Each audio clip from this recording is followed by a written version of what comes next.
Hashtag cinema நேயர்களுக்கு வணக்கம். நான் உங்கள் செய்யார் பாலு. குறிப்பாக கடந்த 2 நாளாக ட்ரெண்டிங்கில் இருக்கிற ஒரு விஷயம் ரஜினியுடைய மகள் ஐஸ்வர்யா ரஜினிகாந்த் அவர்கள் தன்னுடைய தந்தைக்காக பார்த்து ஒரு வீடு கட்டியிருக்காங்க. வீடு தவிர ஒரு மாளிகை. அதுதான் ஒரு பெரிய இதுவாகிடுச்சு. அப்புறம் ரஜினிகாந்த் அவர்கள் போய் அந்த வீட்டில் பார்க்குறாரு. அதனுடைய இன்டீரியர் டெக்கரேட்டர்லாம் பார்த்து வியப்படைகிறாரு. கூட ஒரு ஆர்கிடெக்ட் மாதிரி இருக்காங்க, ஒருத்தர் பார்க்குறாங்க. அப்புறம் லதா ரஜினிகாந்த் பார்க்குறாங்க. ஒரு மாதிரி ரொம்ப ஆனந்த கண்ணீராக விடுறார் மகளை பார்த்து. எவ்வளோ பெரிய சந்தோஷம். ரஜினி மகள் வீடு கட்டுறதுல என்னையா பெரிய இது இருக்குது, நீங்கள் ரஜினிக்கு அவ்வளோ சொத்து இருக்குது இருக்குது, அவர் வீடு கட்டுறது அவங்க வீடு கட்டுறதுல ஏன் அப்படின்னா, இதில் ஒரு வைராகியமும் ஒரு அவமானமும் கட்டியாகணுன்ற ஒரு கட்டாயமும் இருக்குது. அதுதான் இப்போ நம்ம பேச போகிற விஷயம். என்னென்னா, ரஜினியோடைய வீடு அப்படின்னாலே போயஸ் கார்டனுக்கு பெருமை சேர்த்ததே ரஜினிகாந்த் அவருடைய அந்த இல்லம் தான். அது எல்லாருக்குமே தெரியும். ராகவீர அவன்யூ கிட்டத்தட்ட ஒரு 30 வருடங்களுக்கு முன் மாதத்திற்கு 2 முறை 2 ஞாயிற்றுக்கிழமை ரசிகர்களை சந்தித்து புகைப்படம் எடுத்துக்கொள்வார் ரஜினிகாந்த் அவர்கள். அப்போ அந்த கத்தீட்ரல் ரோடெலாம் இவ்வளோ பரபரப்புலாம் கிடையாதுங்க. ஸ்டெல்லா மேரிஸ் காலேஜ் இருக்கும், அப்புறமா ஜெமினி பிரிட்ஜ் அடையாளமாக இருக்கும். ஆனால் எங்கெங்கேயோ ஊர்லேருந்து இந்த மாதிரி செல்ஃபோன்கள், இமெயில், அப்புறமா யூடியூப் சேனல்கள், சோஷியல் மீடியாக்கள் இல்லாத காலகட்டங்கள், landline, post card, inland letter இது இருந்த காலகட்டங்களில் நிறைய ஆர்டிஸ்ட்டுக்கு அப்போலாம் பார்த்திங்கன்னா கடிதம் எழுதுவாங்க. ஃபோட்டோ வேணும் அப்படின்னு இல்லைனா விமர்சனம் எழுதுவார்கள். அதை படிச்சுட்டு அவங்க ஒரு ஃபோட்டோவை பின் பண்ணி அவங்க முடிஞ்சால் அவங்கள கைப்பட எழுதுவாங்க. சில பேர் பிரிண்ட் பண்ணி வச்சுருப்பாங்க. ஏன்னா நிறைய எக்கச்சக்கமாக மூட்டையாக வரும். அப்படி ரஜினிக்கு போஸ்ட் ஆஃபீஸில் மூட்டை கணக்கில் கடிதம் வருமா. அதை தூக்கி அதை எடுத்துன்னு வரதுக்குன்னே ஒரு போஸ்ட்மேன் ரெடி பண்ணியிருந்தாங்க. அப்புறம் ஒரு வைக்கிலே ஒன்று வாங்கி கொடுத்தாரு அவர். ஒரு ஆட்டோ மாதிரியான ஒரு இது ஏன்னா போஸ்ட்மேனை மேலே எடுத்துன்னு வர முடியல அப்படின்றதுக்காக ஒரு வண்டி ஏற்பாடு பண்ணி அதை ஓட்டிக்கிட்டு அந்த கடிதங்களை கூட்டுவாங்க. இப்போ இந்த ஃபோட்டோ எடுக்கிறதுக்கு இந்த போயஸ் கார்டன் இதெல்லாம் அவ்வளோ பெரிய கூட்டம் நடக்கும். அது மற்றவங்களுக்கு ஒரு தொந்தரவாக மாறிச்சு. நாளுக்கு நாள் இந்த கூட்டம் அதிகமானோடனே அதை அப்படியே ஸ்டாப் பண்ணிட்டார். இப்போவும் பார்த்திங்கன்னா ஒரு தமிழ் புத்தாண்டு, தீபாவளி, பொங்கல் சமயங்களில் அவருடைய ரசிகர்கள் அந்த போயஸ் கார்டனில் உள்ள ரஜினி வீட்டு முன்னாடி நின்று தலைவா தலைவா தலைவான்னு கூப்பிடுதும், அவர் வீட்டுக்குள்ளே இருந்தால் வெளியே ஒரு பொங்கல் வாழ்த்து, தமிழ் புத்தாண்டு வாழ்த்து, தீபாவளி வாழ்த்துக்களை சொல்லிவிட்டு ஜாகிரதையாக போயிட்டு வாங்க அப்படின்னு சொல்கிறதும் உண்டு. ஏன்னா அவர் அவருடைய பிறந்த நாளை பல காலமாக கொண்டாடினதே கிடையாது. நான் கூட சேனல்களை சொல்லியிருக்காங்க. காரணம்னா அது சுருக்கமாகவே சொல்லிடுறேன். ஒரு கட்டத்தில் அப்போதுன்னா இந்த 80 காலகட்டங்களில் ரஜினியுடைய பிறந்த நாளுக்கு அவ்வளோ பேர் குவிஞ்சிட்டாங்க.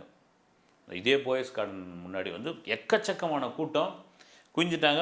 அவரை பார்த்துட்டு எல்லாருக்கும் கையாட்டிட்டு பிறந்தநாள் வாழ்த்தெல்லாம் வாங்கிட்டு எல்லோரும் ஜாக்கிரதையாக போயிட்டு வாங்கன்னு சொன்னபோது அந்தந்த ஊர் எங்கெங்கேயோ இருந்து வந்தவங்களாம் அதில் விபத்தில் ஒரு 3 பேர் இறந்து போயிட்டாங்க.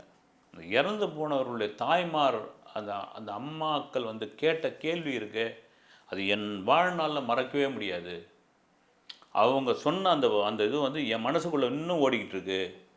அது என்னை டிஸ்டர்ப் பண்ணிக்கிட்டே இருக்குது. அதனால தான் பார்த்திங்கன்னா அந்த பிறந்த நாள் வரும்போது இந்த உள்ளூரில் இருக்க மாட்டார். அவர் இமயமலை கிளம்பிடுவார். எங்கே நான் முன்னால் ஒரு அறிவிப்பு வந்துடும். இப்போ சோஷியல் மீடியாலாம் இல்லாத காட்டங்களில் பத்திரிகையில் ஒரு அறிவிப்பு வரும், ஒரு ஃபேக்ஸ் ஒன்று அனுப்புவாங்க. டிசம்பர் 12 நாளை ரஜினிகாந்த் அவர்களுடைய பிறந்தநாள், அவர் ஊரில் இல்லை, வெளியூர் கிளம்புகிறார், ரசிகர்கள் யாரும் வர வேண்டாம் அப்படின்ற மாதிரியான ஒரு இது இருக்கும். இதற்கு காரணம் என்னென்னா, ஒட்டு மொத்தமாக ரஜினி அப்படின்ற அடையாளமே மாறியது போயஸ் கார்டன் தான். அதுக்கப்புறம் மறைந்த முன்னாள் முதல்வர் செல்வி ஜெயலலிதா அவர்கள் வந்த பிறகு இன்னும் போயஸ் கார்டன் ஃபேமஸ் ஆச்சு. ஆனால் ரஜினி தான் அப்படின்ற அளவுக்கு ஆயிடுச்சு. சரி, அப்படியாப்பட்ட ஒரு வீட்டை விட்டுட்டு ஐஸ்வர்யா தன்னுடைய அப்பா அம்மாவுக்கு ஏன் அடையாறு திருவான்மூர் பக்கத்தில் ஒரு பீச் ஓரம் ஒரு மங்களாவை கட்ட வேண்டும் அப்படின்போது அதனுடைய காரணங்கள் நான் சொல்லி தான் புரிய தேவையில்லை. அதே போயஸ் கார்டனில் ஒரு மிகப்பெரிய ஒரு மாளிகை கட்டியிருக்கிறார் தனுஷ். ஐஸ்வர்யாவுடைய அந்த பிரச்சனை, ஒரு விவாகரத்து, நாங்கள் 2 பேரும் பிரிய போகிறோம்னு ஒரு 2 வருஷத்துக்கு முன்னாடி சோஷியல் மீடியாவில் அவர் போட்ட ஒரு பதிவு அது பெரிய பூதாகரமாக மாறி இப்போது குடும்ப நல கோர்ட்டில் ஒரு மியூச்சுவல் அண்டர்ஸ்டாண்டிங்கோடு ஆமாங்க நாங்கள் 2 பேரும் பிரிய போகிறோம், எங்களுக்கு விவாகரத்து கொடுங்கன்னு 6 மாதம் டைம் கொடுத்துருக்காங்க. ஓகே, இதெல்லாம் ஆயிடுச்சு.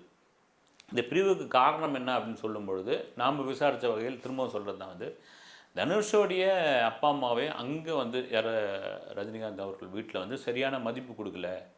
சம்பந்திகள் ஒரு சம்பந்தி ஏற்றமாகவும் ஒரு சம்பந்தி தாழ்வாகவும் இருப்பாங்க இல்லைங்களா, அதுமாதிரி அந்த ஏற்றத்தாழ்வை பார்த்துருக்குறாங்க. அதனால் கோபம் தான், அந்த கோபத்துடைய வெளிப்பாடு தான் இதே ஏரியாவில் இந்த இடத்துல நான் ஒரு பங்களா கட்டுறேன் அப்படின்னு முடிவு பண்ணது தனுஷ். அதை கட்டிக்கிட்டு இருக்கும் பொழுது கூட பாதி வரும் பொழுது ஃபைனான்ஸ் ப்ராப்ளம் வந்திருக்குது. அது என்ன வந்து பங்களாவா அரண்மனையான்னு கூட தெரியல. போயஸ் கார்டனில் இடம் வாங்க முடியுமா அவங்களால வந்து? நம்ம விசாரித்தப்போ பார்த்திங்கன்னா ஒரு ஸ்கொயர் ஃபீட்டு எவ்வளோ ஆயிரம்னு சொல்கிறாங்க அந்த ஏரியாவில். ஏன்னா சென்னையினுடைய இதே பகுதி.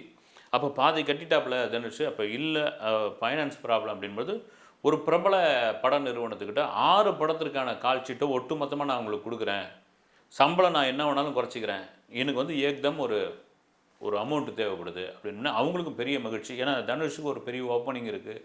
ஒரு வியாபாரமுள்ள ஒரு நடிகர். இந்தியா, ஹாலிவுட் இது படங்கள்லாம் நடிச்சிருக்காரு. குறிப்பாக வந்து இந்த ஓடிடி தளங்கள் மாதிரியான இதில் வந்து தனுஷ்க்கு ஒரு பெரிய வரவேற்பு இருக்குன்னு ஓகே சீப்பாக வருது முடிச்சுங்கன்னுவாங்களே இடத்த எங்கேயாவது, அது மாதிரி கதையாக வந்து டக்குன்னு ஒரு 6 படத்துக்கு அக்ரிமெண்ட் போட்டு ஒரு அமௌண்ட்டு கொடுத்து அதுக்கப்புறம் மாளிகையாகி அந்த வீட்டுக்குள் தனுஷுடைய அப்பா அம்மா 2 பேரும் இருக்கிறாங்க. அந்த கிரகப்பிரவேசம் நடந்த அந்த ஓமகுண்டத்தில் கூட பார்த்திங்கன்னா தனுஷ் அவருடைய மனைவி மகன்களோடு இருக்கணும், அதுதாங்க நியாயம் வந்து இல்லையெல்லாம் சொல்லிட்டு விமர்சனங்கள்லாம் இருந்தது. அப்புறம் சரி இப்போ வந்து விவாகரத்துன்ற ஒரு முடிவுக்கு வந்தாச்சு. இந்த கோபத்தினுடைய வெளிப்பாடு தான் தன் அப்பா அம்மா அங்கேயே இருக்கணும், அவங்கள நான் தனியாக கொண்டு போகிறேன் அப்படின்னு சொல்லி குறிப்பாக இந்த வீட்டை தன் அப்பாவிற்காகவே வடிவமைச்சிருக்காங்க வந்து ஐஸ்வர்யா.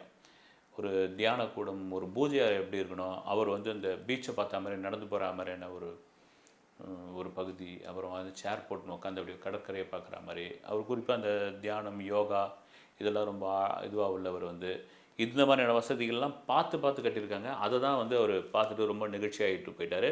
அவர் ரஜினிக்கு என்னென்னா வந்து தனக்கு மகன்கள் இல்லை அப்படின்ற ஒரு பெரிய குறையெல்லாம் அவருக்கு இல்லவே இல்லைங்க. வந்து அவர் ஒரு பேட்டியிலே சொல்லியிருக்காரு, 2 பொண்ணு தான் எனக்கு 2 பையன்கள் மாதிரி, அதெல்லாம் நான் இன்றைக்கும் வருத்தப்பட்டதே கிடையாது அப்படின்னு.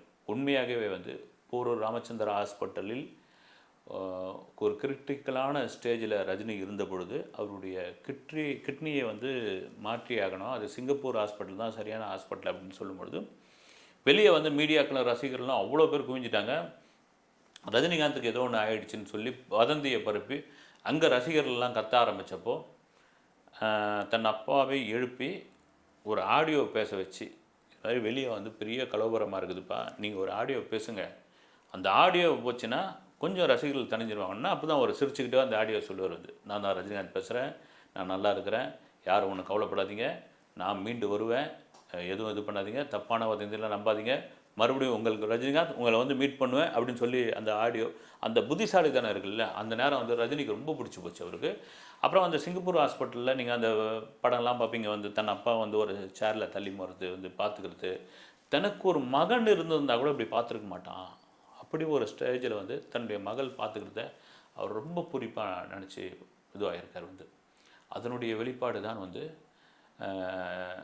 அந்த சிங்கப்பூர் மருத்துவமனையிலேருந்து அவர் ட்ரீட்மெண்ட்லாம் முடிஞ்சு சென்னை ஏர்போர்ட்டுக்கு வந்தவுடனே அப்படி ரசிகர்களை பார்த்து கையாட்டிட்டு, உங்களுடைய கோவிலில் நீங்கள் வச்ச பிரார்த்தனை, மசூதியில் நீங்கள் வச்ச வேண்டுதல், சர்ச்சில் நீங்கள் வச்ச அந்த அன்பு, அவர்கிட்ட கேட்டுக்கிட்டது எல்லாம் சேர்ந்து தான் என்னை வந்து இன்றைக்கி வந்து ஒரு மனுஷனாக கொண்டு வந்திருக்குது.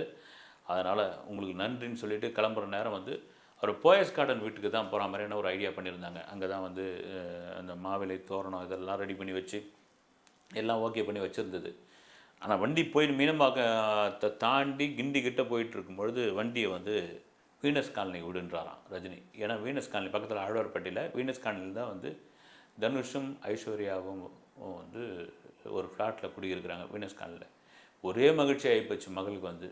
என்ன இருந்தாலும் அப்பா அவர் என்ன தான் சூப்பர் ஸ்டார் இதுவாக இருந்தாலும் தன் அப்பா தன்னுடைய மகன்கள் கூட அவங்க பேர பிள்ளைகள் கூட வந்து இருக்க போகிறார் அப்படின்னு இவங்க அங்கே இருக்கிற சர்வெண்ட்டுக்கெலாம் ஃபோன் பண்ணி ரூமை ரெடி பண்ணுங்கள், அது இது பண்ணுங்கள், அப்பா வராரு பெட்டை ரெடி பண்ணுங்கன்னு சொன்னோன்னே ஒரே மகிழ்ச்சியாகி போச்சு. அங்கே போய்ட்டு ஒரு சில காலம் இருந்தார், மகள் வீட்டில் இருந்தார். நீங்கள் அந்த ஃபோட்டோஸ்லாம் கூட சிலதெல்லாம் கூட வந்து இந்த வீடியோலாம் கூட இந்த எல்டாம்ஸ் ரோடு வழியாக கமல் வீட்டு வழியாக அப்படின்னு வாக்கிங் போகிற மாதிரி கூட போகிற மாதிரி இதெல்லாம் இருந்தது வந்து. இப்படி தன்னுக்கு வந்து ஒரு மகன் இருந்த இடத்தில் ஐஸ்வர்யா பார்த்துக்கிட்டது அவர் என்றைக்குமே மறக்க முடியாது.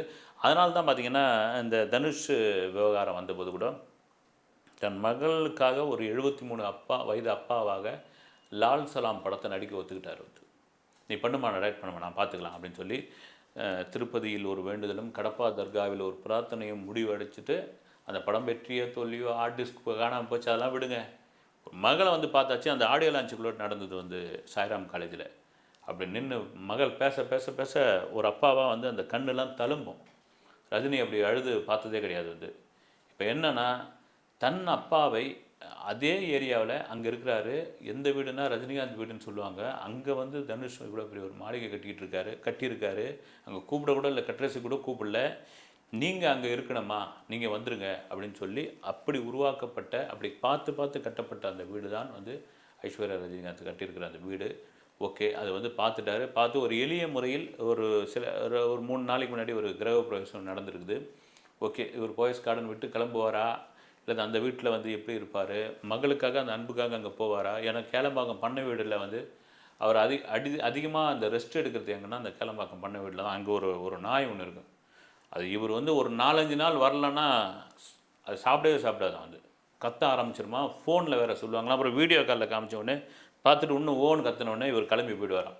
போயிட்டு அந்த டாக் கூட வந்து கொஞ்சம் நேரத்தை செலவழித்து அதுக்கு வேண்டியதெல்லாம் இது பண்ணிவிட்டு அன்பு தான் இது பண்ணிவிட்டு அப்புறம் ஜாக்கிரதையாக பார்த்துக்குன்னு சொல்லி இந்த பண்ணை வீட்டில் இருந்துட்டு வந்துடுவார்.